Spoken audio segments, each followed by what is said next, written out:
Tenim un pla local de residus de Catarroja. S'ha treballat de valent per atendre aquest pla i el primer que volia donar és les gràcies a tot el cos tècnic i treballadors d'aquesta casa que han participat, també de Cerca, que és la nostra empresa pública, també de la contracta actual Valoriza Servicio Medioambiental i totes aquelles empreses que col·laboren en la retirada de residus d'aquest poble. Així com de l'entitat metropolitana de tractament de residus, que també ha participat. D'una forma o una altra han col·laborat totes elles en la redacció d'aquest pla. Volia comentar que aquest pla posa en valor, de forma resumida, posa en valor l'economia circular i el medi ambient i els posa com a marc social per a desenvolupar ciutats i comunitats realment sostenibles i respectuoses amb els límits dels recursos planetaris. Aquest pla va ser una transició important per a aquest municipi i hem d'acompanyar a la ciutadania i ho farem amb moltíssima educació mediambiental. Aquest pla està basat en 4 eixos: el tècnic, l'econòmic, el social i el mediambiental, i tots ells són molt importants. Volem complir les normatives europees, volem garantir que anem a complir-les, volem garantir també que estem dins del marc normatiu del Pla Integral de Residus de la Comunitat Valenciana i millorar la prevenció, la recollida i el tractament de residus en el nostre municipi. Amb aquest pla tenim ara una foto fixa, s'ha fet un estudi, una diagnosi i s'ha fet una sèrie de propostes.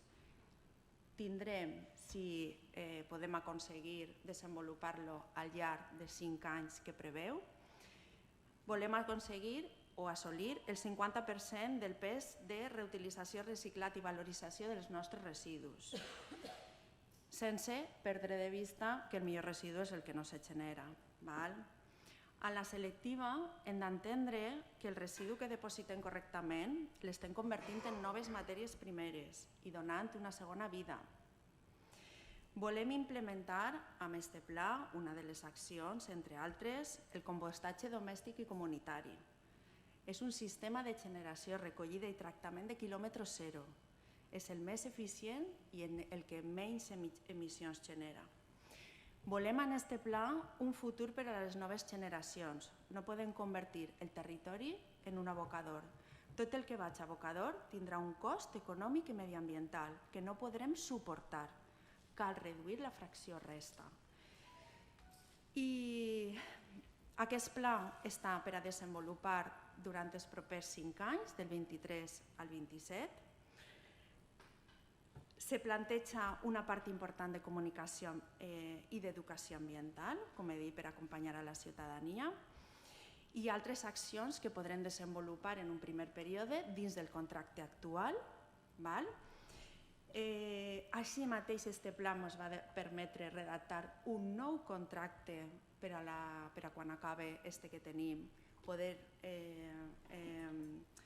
fer una nova contractació assolint tot el que diu el pla i que milloren tots els aspectes el que ara tenim. I fins al 2027, on si hem implementat totes les accions que recull aquest pla, podrem estar fins i tot per damunt del que s'espera de la normativa i arribar al 60% del residu reciclat, reutilitzat i valoritzat.